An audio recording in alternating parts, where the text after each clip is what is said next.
Mateo 14, los versículos 22 al 33. Dice: enseguida Jesús hizo que los discípulos subieran a la barca y se adelantaran al otro lado mientras él despedía a la multitud. Después de despedir a la gente, subió a la montaña para orar a solas. Al anochecer estaba allí él solo, y la barca ya estaba bastante lejos de la tierra, zarandeada por las olas, porque el viento le era contrario. En la madrugada, Jesús se acercó a ellos caminando sobre el lago. Cuando los discípulos lo vieron caminando sobre el agua, quedaron aterrados. «Es un fantasma», gritaron de miedo.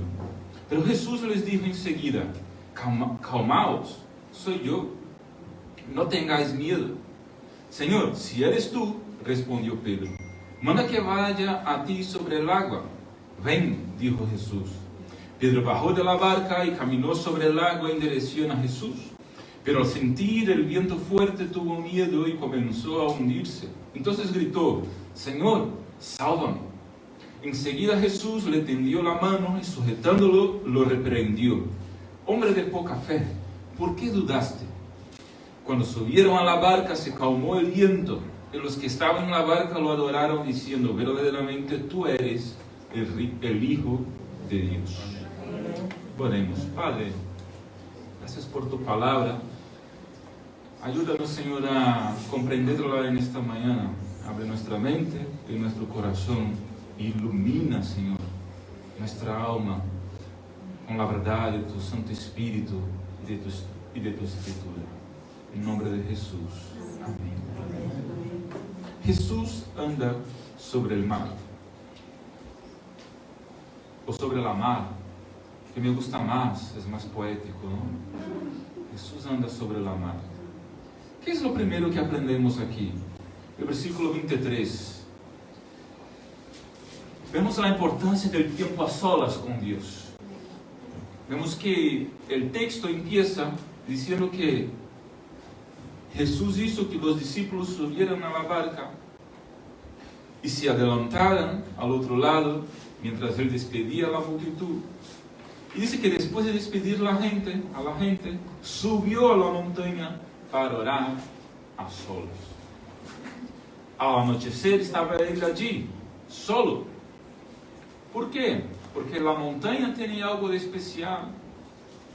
No exactamente tiene algo de especial la montaña. La verdad, lo que tiene de especial es estar con el Señor. Y Jesús simplemente buscaba un sitio quieto. Si uno quiere subirse a la montaña, estupendo.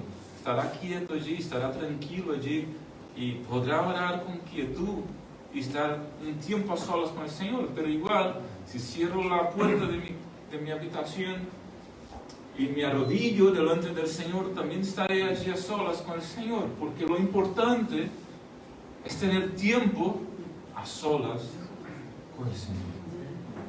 Tiempo de intimidad con el Señor.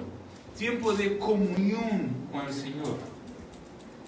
Si Jesús, siendo el propio Dios, a menudo sacaba tiempo para estar a solas con Dios, con su Padre, fijaros lo que necesitamos nosotros.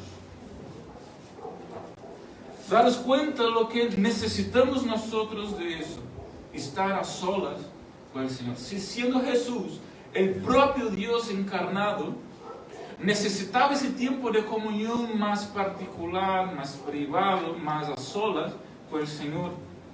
¿Pero por qué? ¿Porque no tenía comunión en el diario? Porque no era por eso. Era el propio Dios, sin pecado, perfecto. Pero aún así necesitaba tiempo de más comunión para estar con el Señor. Para, yo qué sé, recargar las pilas, ¿no? O cargar las pilas, o tener, no sé, la mente ampliada. Bueno, yo hablo de cosas que pasan conmigo cuando estoy con el Señor, pero lo que pasaba con Jesús exactamente no lo sé, porque de hecho sus pilas ya debían estar al 100% siempre, ¿no? Pienso yo. Mis pilas se van, pero las del Señor no lo sé. Pero lo importante es que Él estaba con el Señor a menudo, en un tiempo a solas, en un tiempo de comunión, de intimidad. Y si Él lo necesitaba, siendo el propio Dios, madre mía, y nosotros, ¿cómo lo necesitamos? ¿Tú tienes tu tiempo a solas con Dios a menudo? No digo de ni siquiera hacerlo cada día, lo que sería estupendo, vamos. Pero al menos, a ver, con alguna frecuencia. Sacar tu tiempo, ¿sabes? Recogerte en tu habitación, abrir la palabra de Dios, las escrituras sagradas, y pasar un tiempo allí, escuchando al Señor, porque uno escucha al Señor cuando abre su Biblia. Amén. No hace falta una gran cosa para escuchar al Señor. Si tú abres tu Biblia y empiezas a leerla, y estudiarla y reflexionar sobre ella, pues estás escuchando a Dios.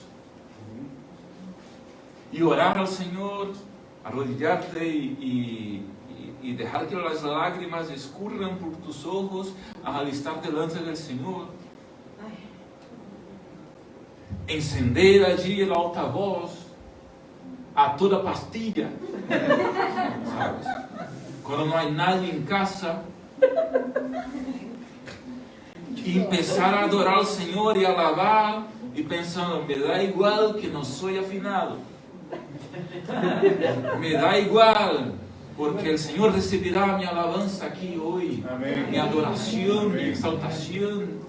Y pones el altavoz a toda pastilla y te arrodillas delante del Señor y dices, Señor, te adoro, te alabo, y cantas junto, y madre mía, la habitación se vuelve el cielo. Amén. ¿Lo haces a menudo? ¿Tienes este momento a solas con el Señor? Este momento de intimidad, de comunión. La adoración es muy importante en estos momentos, ¿sabes? Sin vergüenza. Porque a veces estamos con vergüenza, ¿no? Yo no sé cantar muy bien, por eso digo mi propia experiencia, ¿no? Entonces me da un poco de vergüenza abrir la voz así cerca de gente, ¿no? A lo mejor no debería tener vergüenza, pero bueno, no me gusta herir los oídos de los hermanos, ¿no? Pero vamos, cuando estoy en casa, allí en la habitación, pues doy al altavoz y ya está. A ver el vecino, ¿no? ¿Qué pasa con el vecino? Pero bueno. La adoración, hermanos. La adoración al Señor en el tiempo a solas, en el tiempo de comunión, de intimidad con Dios, es muy importante. ¿Sabes? Intencional, lo hago de manera intencional, porque sé, esta alabanza es preciosa, esta alabanza tiene una letra preciosa, y yo creo en lo que está aquí hablando, pues voy a adorar al Señor con ella. ¿Sabes? Ese tiempo de intimidad, el Señor estaba allí, en intimidad. Jesús estaba allí en intimidad con el Señor y dijo, mira, yo estoy mucho tiempo con vosotros, discípulos, ¿no? Pedro, Juan, mira, ve vosotros primero, y yo subo a la montaña y voy a buscar al Señor, mi Padre. Lo necesitamos, hermanos, lo necesitamos. Y yo te animo a que no te dejes pasar una semana, muchos días, sin ese momento tan precioso. Amén. Así que eso es lo primero que vemos aquí. Y luego vemos la autoridad de Jesús sobre la naturaleza. Pues los discípulos fueron adelante, al otro lado de la barca. Jesús estaba orando, luego se baja y dice, ¿dónde están los discípulos? Pues ya están casi a la mitad del camino, a la mitad de la mar. ¿Cómo alcanzo a ellos ahora? Dijo Jesús. O pensó Jesús en su cabeza, no lo sé. Pues voy sobre la mar, voy caminando, porque yo tengo autoridad sobre la mar, cualquier cosa de ese tipo. El texto simplemente nos informa que la barca ya estaba en el mar, en mitad del camino, y él empieza a andar, a caminar sobre el mar en mitad de la noche para alcanzar a los discípulos donde estaban. Porque Jesús tiene autoridad sobre la naturaleza. Ahí está el milagro. Jesús tiene poder sobre la naturaleza. La gravedad es una ley física. Y Jesús en este momento interviene en esa ley física, porque Él lo puede, porque la creó Él.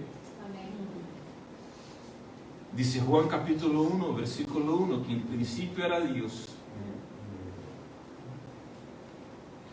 Perdona, en el principio era el Verbo.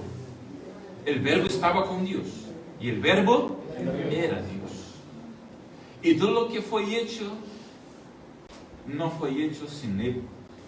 Así que Él estaba creando todas las cosas. Y cuando creó la ley de la gravedad, Él estaba allí. Por eso puede intervenir en ella, en cualquier otra ley de la naturaleza que haya creado. Eso lo creemos nosotros los creyentes, los que tienen fe en el Dios de las Escrituras. Pero la naturaleza no es superior a Dios. Dios es superior a la naturaleza porque la creó Él. Y no está dependiente de la naturaleza, sino que está por encima de Él. Los volcanes, ¿no? Los terremotos, lo hizo, lo aquello. Nada es más fuerte y más poderoso que el Señor nuestro Dios.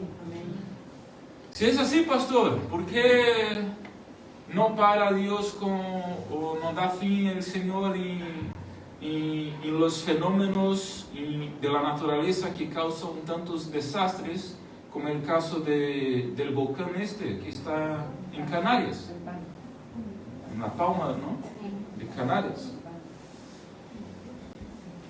Simplemente porque no quiere.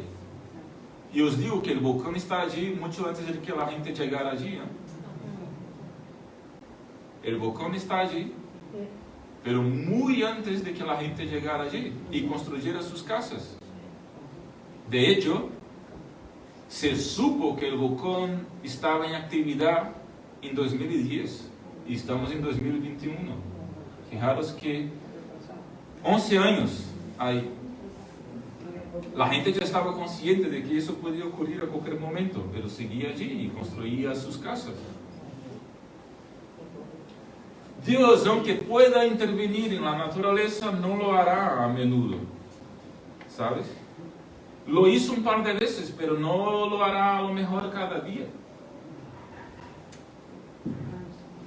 Lo que vemos aquí es que Jesús tiene autoridad sobre la naturaleza, ¿sabes? Me acuerdo un día, hace unos 6 años, estaba en Brasil, volvía por la noche de las clases de mi máster en Ciencias de las Religiones. Yo vivía en una ciudad, un pueblo, ¿no? Aquí sería ciudad por la población que era, pero bueno. Porque las ciudades en Brasil son muy grandes, porque por la población, ¿no? Tiene mucha población. Pero bueno, yo hacía mi máster en una ciudad que estaba a 2 horas de distancia. Entonces yo iba el lunes por la mañana temprano y volvía el martes por la noche, ¿sabes? Y eran 2 días de clase de intensivos, ¿no? Clases intensivas. Y lo hice así por 2 años. El máster tenía 2 años. Ya pastoreaba en esa ocasión, ¿no? Era pastor de la iglesia allí. Y bueno, he cogido una plaza en una universidad federal pública de Brasil y para hacer este máster. Y entonces, genial, pues lo hacía. Entonces, algunas veces fui en coche, algunas veces iba en coche y algunas veces iba en moto, ¿sabes? Y esa historia que os cuento, pues fue un día que fui en moto a esas clases de máster. Salía el lunes por la mañana temprano, estudiaba todo el lunes, todo el martes, y terminaba las clases el martes por la tarde noche y por la noche cogía la carretera, 2 horas. Y ese día iba en moto. La carretera era buena, pero bueno, estaba de noche y era una 125.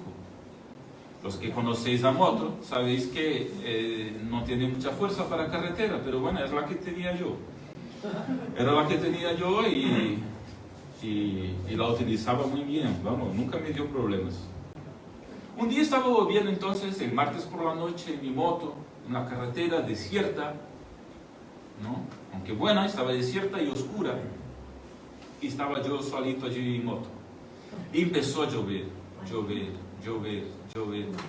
Y la lluvia aumentaba y ya era una tempestad. Y empezaba, el viento aumentaba y el viento aumentaba. Y yo empecé a sentir que la 125, que la 125 se iba conmigo encima. Y yo digo, no puedo pararme aquí. Y he disminuido, porque claro, cuanto más velocidad, más, sabes, por las leyes naturales de la naturaleza, cuanto más velocidad, el cuerpo se vuelve más ligero. Entonces, más susceptible al viento, ¿verdad? Entonces, por eso se tiene que disminuir cuando se pasa por un puente o algo así, cuando hay mucho viento. Porque el cuerpo se vuelve más pesado en velocidades más, en menos velocidad, ¿no? La materia se vuelve más pesada. Muy bien. He disminuido lo máximo que he podido la moto, pero aún así el viento me tiraba de mí, ¿sabes? Y yo sentía, vaya, estaba haciendo una fuerza y la tempestad aumentaba y aumentaba y aumentaba. Y yo digo, wow, estoy preocupado. Y empecé a orar. Empecé a orar, Señor,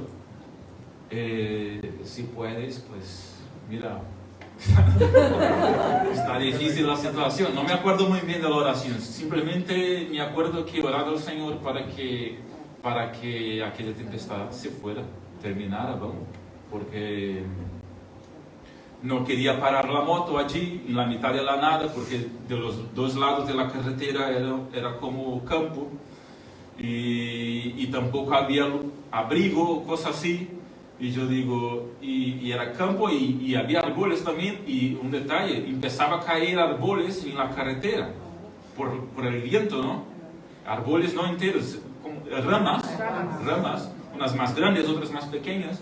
Y yo digo, bueno, total, oré al Señor en la moto misma, de ojos abiertos, porque no podía cerrar los ojos, ¿sabes? No tienes que cerrar los ojos para orar. Cerramos para concentrarnos, pero en ese momento no necesitaba mucha concentración. Necesitaba que la tempestad se fuera. Y oré al Señor. Y resulta que al momento que he terminado la oración, la tempestad empezó a calmarse. La lluvia empezó a parar, los vientos empezaron a parar, todo se quedó bastante calmo y yo seguí en la moto el viaje, agradeciendo al Señor. Pero fue al momento, me acuerdo como si hoy, fue al momento. ¿Un milagro o una coincidencia? ¿Un milagro o una coincidencia? La verdad es que nunca se sabrá. Nunca se sabrá. Porque fue una experiencia totalmente personal, sin testigos. La carretera, ya os dije, estaba oscura y desierta. Nunca se sabrá. Alguien puede decir, fue una coincidencia. Porque las tempestades tienen que terminar. Algunas veces son incluso muy rápidas las tempestades, ¿no? Son una nube. Alguien podría decir, una coincidencia. Pero la verdad es que yo ni siquiera me planteé eso en aquel momento, que estaba tan desesperado. Cuando he visto la tempestad yendo, al momento que he terminado la oración, yo solo pude hacer una cosa: Señor, muchas gracias. Empecé a adorar al Señor y a alabar a Dios. Gracias, Señor, por ese libramiento y tal, porque para mí aquello fue una providencia, una divina intervención en mi situación, porque yo creía, como sigo creyendo, que el Señor tiene poder sobre la naturaleza. Otra cosa que vemos aquí en este texto, versículos 28 y 29, la osadía de Pedro, ¿no? La importancia de la osadía. Es que los discípulos vieron a Jesús acercándose sobre el mar, se quedaron pillados. Dijeron, es un fantasma. Estaban con miedo. Pero Jesús dijo, calmaos, calmaos, soy yo, soy Jesús. Y Pedro, no creyendo, casi digo, bueno, si eres tú, dime para que vayas a estar contigo. Y Jesús dijo, ven. Y Pedro saltó. Vamos, ya sabes que Pedro siempre salta, ¿no? Pedro siempre se salta, ¿va? Vaya. Si dices algo a Pedro, él será el primero. Si no dices, él será el primero también. Pedro siempre se salta con las suyas. Y cuando Jesús dijo, ven, él no pensó dos veces, ¿no? Hay una característica muy interesante en Pedro, que él piensa después. El primero hace, después piensa, ¿sabes? Hay mucha gente con características de Pedro, ¿eh? Sí. Son personas preciosas, pero piensan después. Ellos piensan después, primero lo hacen. Hay que comprender gente así. Muy bien. La osadía de Pedro le llevó a vivir experiencias únicas y profundas con Dios.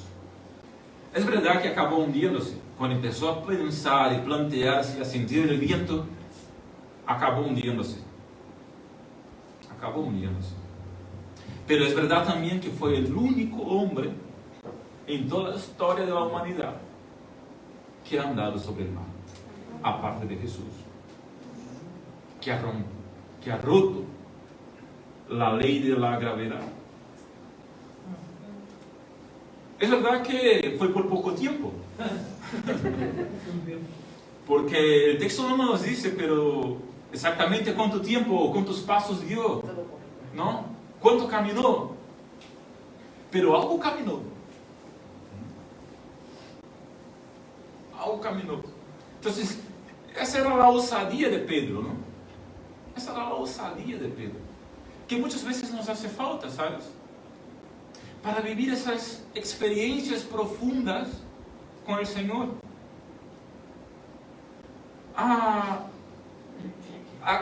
A tomar la actitud de cuando Jesús dice, ven, pues saltar, ¿sabes?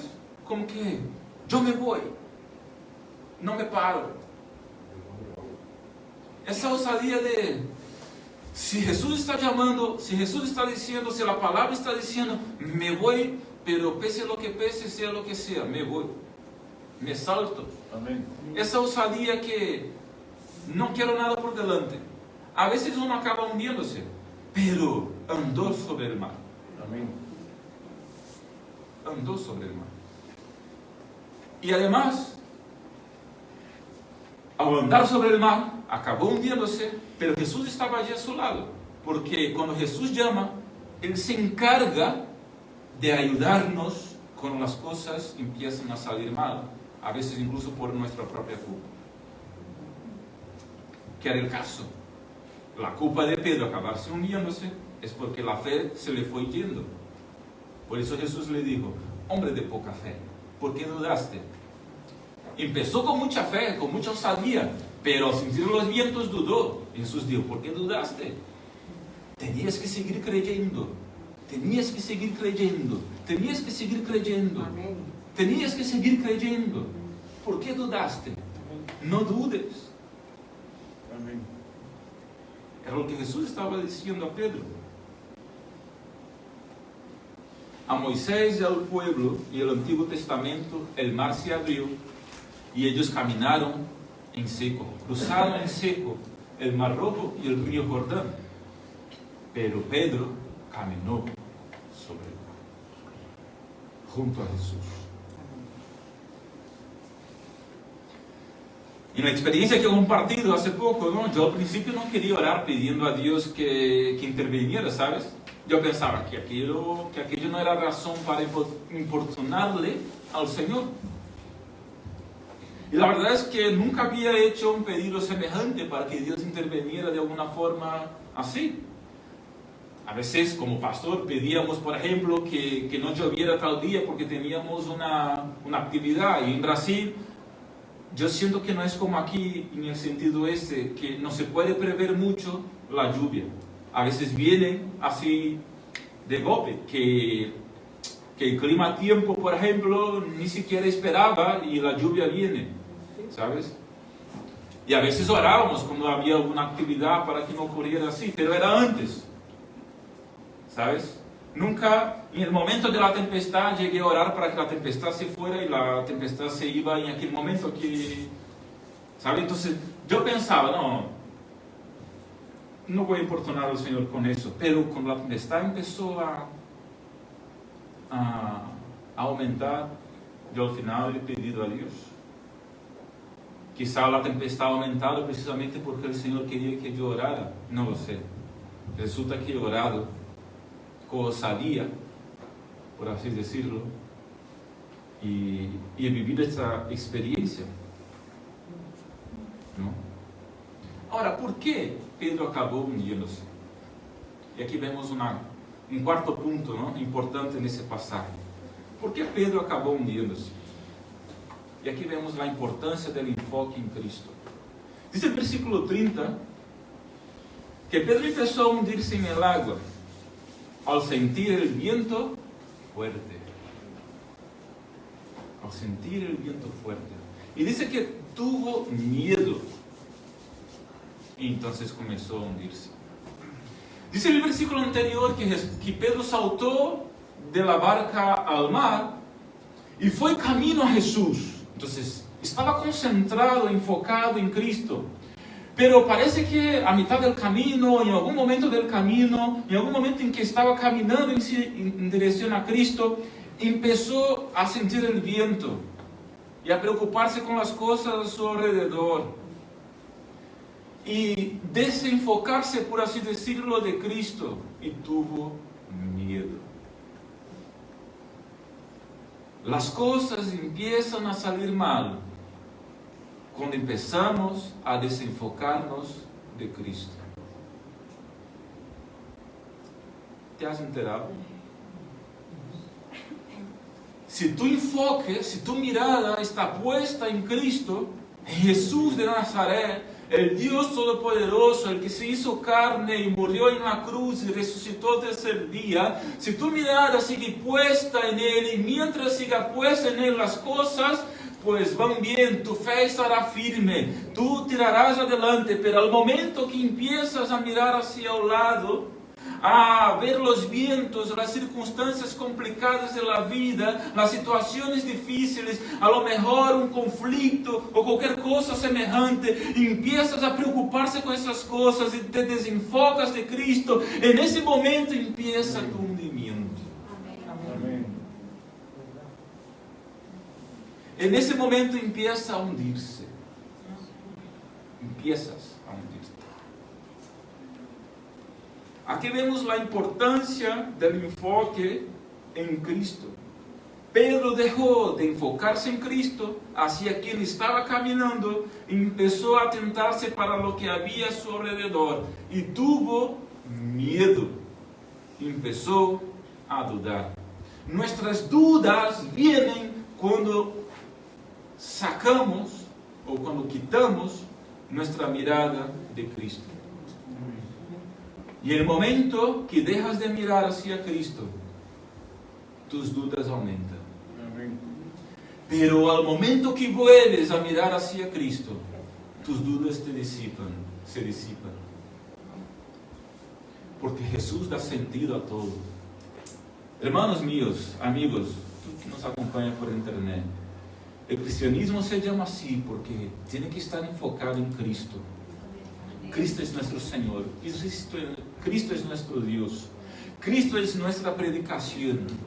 Cristo es todo para nosotros. Cristo es nuestro enfoque. Hebreos capítulo 11.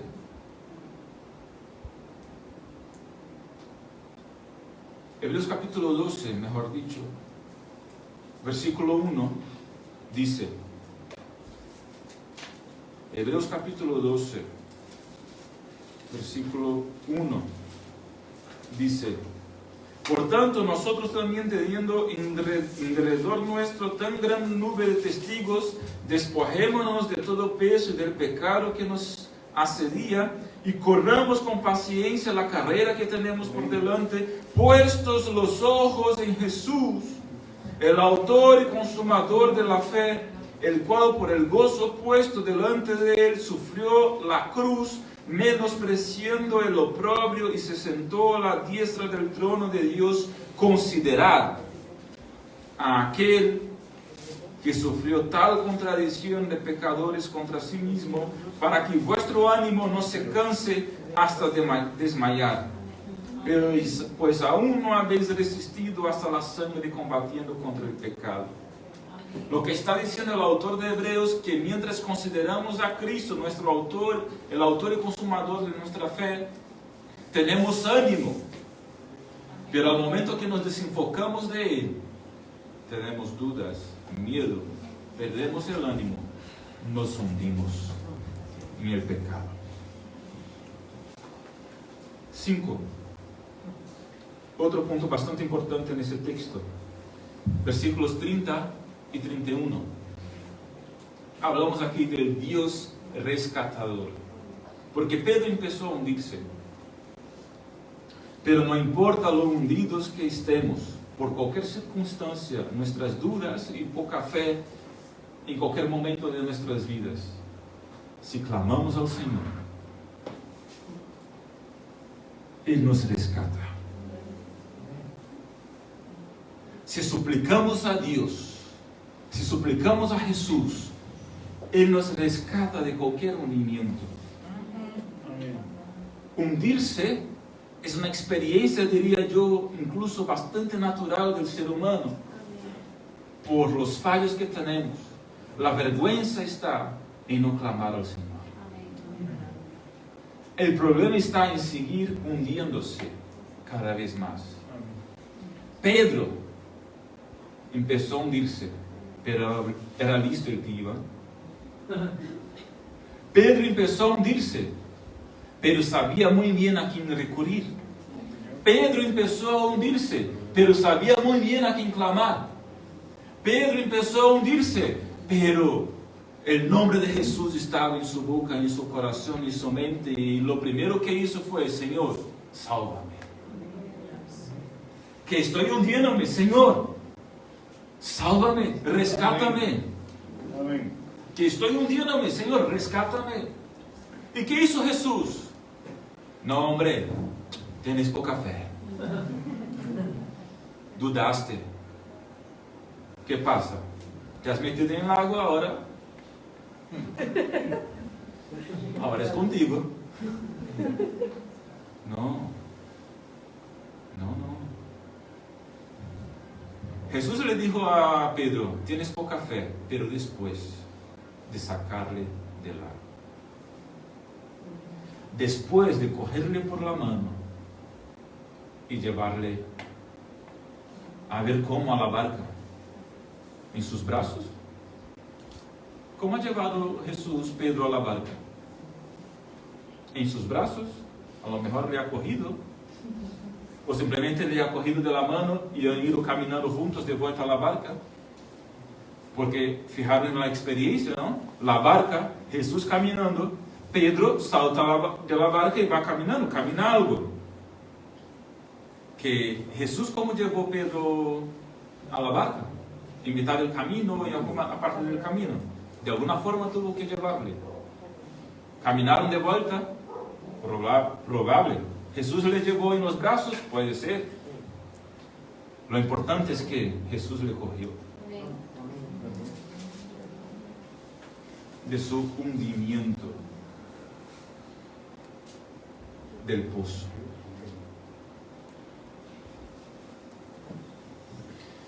Él es el Dios salvador, hermanos míos, amigos. Solo en Él hay salvación. Amén. Solo en Jesús hay salvación. Solo hay un Dios y un único mediador entre Dios y los hombres. Ese es Jesucristo, nuestro Dios, aquel que se ha sacrificado, aquel que ha muerto en la cruz y ha resucitado el tercer día por nosotros. No hay nadie más que puede rescatarte. No hay nadie más que puede salvarte. No hay nadie más que puede traerte de vuelta a la vida. No hay nadie más que puede cogerte de la mano y traerte de vuelta. Solo en Él hay salvación. Esa imagen de Jesús sacando a Pedro del agua es una imagen vívida de la salvación espiritual que Él quiere realizar en la vida de cada hombre. Basta con que en Él, en Jesús, uno crea. Basta que uno se arrepienta de sus pecados y cree en Él como su Señor y su Salvador. Y Él cogerá de la mano a esa persona y le traerá de vuelta a la vida, ahora hablando de la vida espiritual. Le dará un nuevo nacimiento.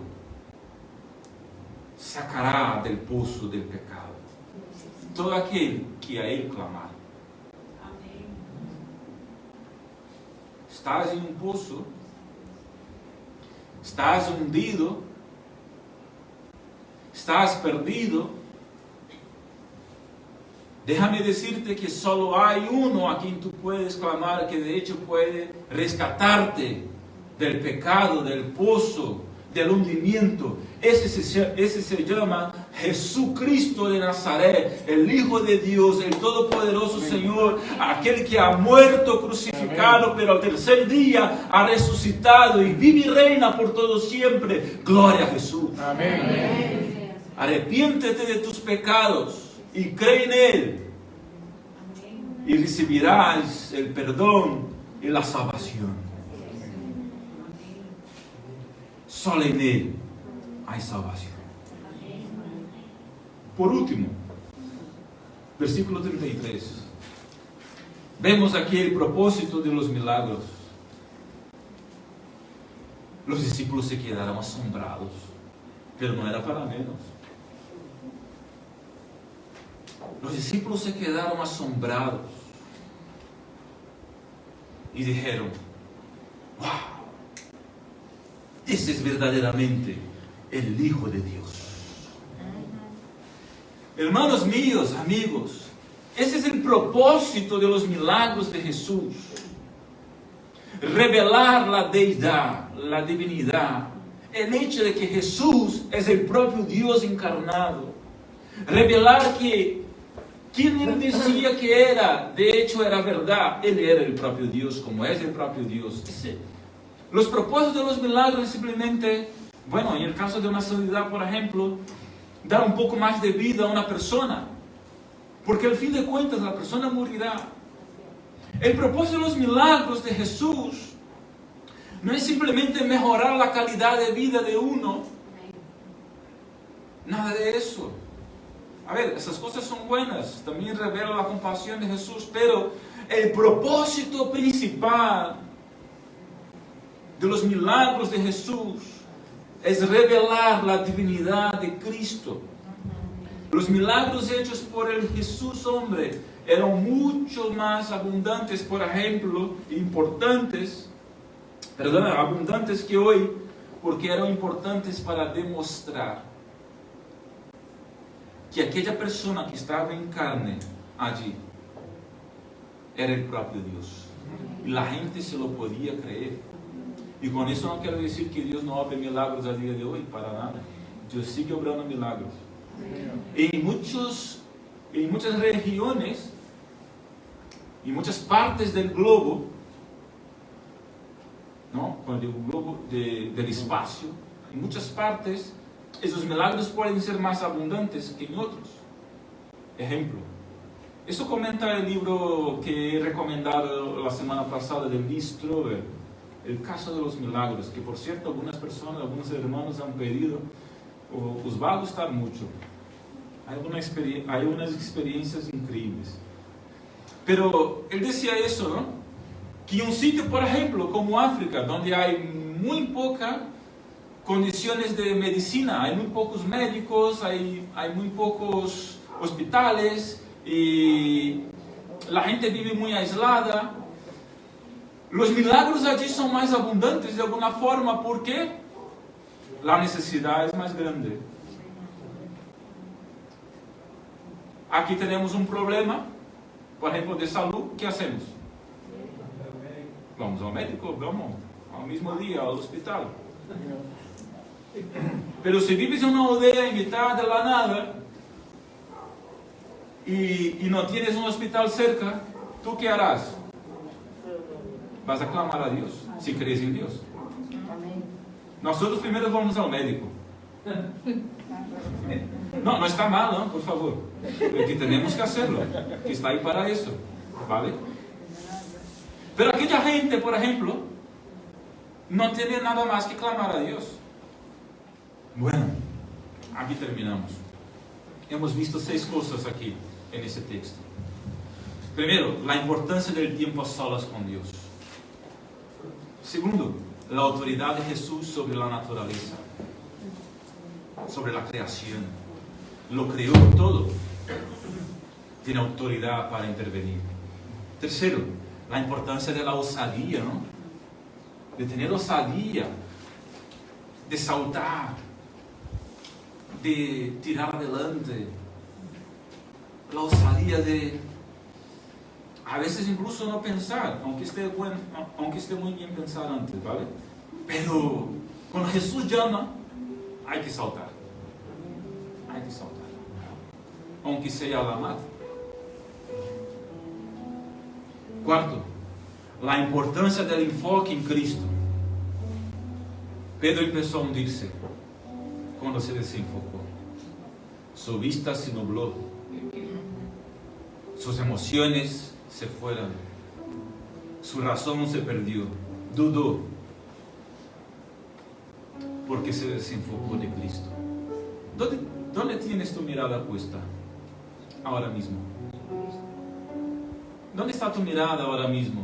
¿Está en los problemas? ¿Está en las dificultades?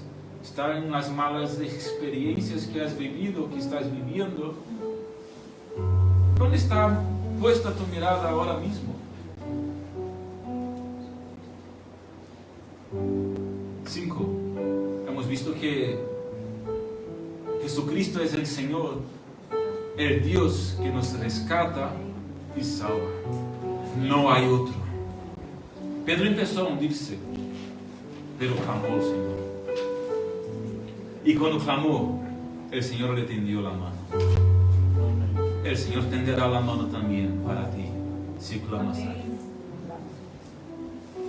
No importa lo hundidos que estemos, no importa lo hundido que estés, hermano mío, amigo.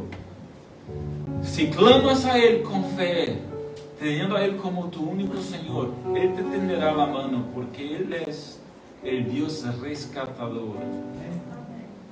Él es el Salvador. Y si estás aquí en esta mañana, si me acompañas ahí por internet,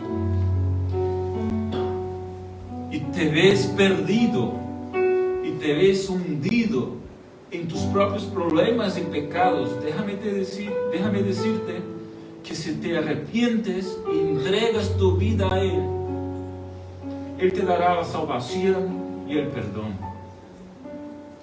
Basta en Él creer, entregarse a Él, buscar a Él. No busques a otro, solo en Él hay salvación. Solo Él es el Señor de Dios Todopoderoso.